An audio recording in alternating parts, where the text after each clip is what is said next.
Letnan 2 Abu Yamin, perwira aktif TNI Angkatan Laut yang menjadi korban pengeroyokan di Terminal Arjosari, Kota Malang, kini tengah menjalani perawatan intensif di Rumah Sakit Saiful Anwar. Sang putri, Alfia Nur Maharani, menyampaikan bahwa kondisi ayahnya perlahan membaik pasca operasi wajah dan jari.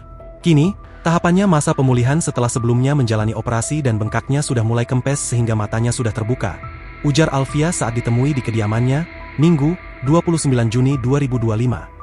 Menurut Alfia, proses operasi yang berlangsung selama hampir 6 jam itu melibatkan 3 dokter spesialis, ortopedi, syaraf, dan bedah plastik.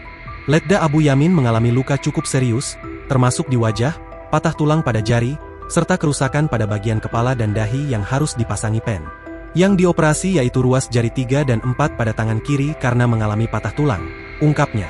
Putri sulung dari korban ini menambahkan bahwa pihak keluarga belum menanyakan secara langsung kejadian yang menimpa ayahnya.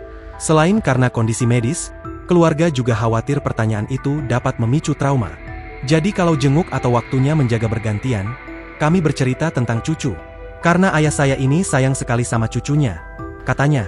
Alfia menuturkan, ayahnya yang berdinas di Lantamal 5 Surabaya itu pulang ke Malang pada Kamis, 26 Juni 2025, untuk memanfaatkan libur panjang dan bertemu keluarga.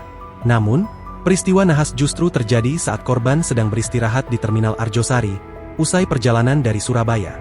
Kepala UPT Terminal Arjosari, Megawa Pratiwi Donowati, sebelumnya mengonfirmasi bahwa Letda Abu Yamin dikeroyok oleh 5 hingga 6 orang yang diduga merupakan juru panggil penumpang, Jupang.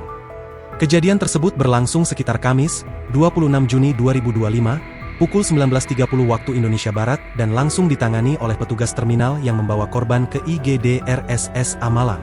Perihal dugaan motif, hingga kini penyebab pasti insiden tersebut masih dalam tahap penyelidikan oleh aparat gabungan dari Denpom Malang dan Polresta Malang Kota.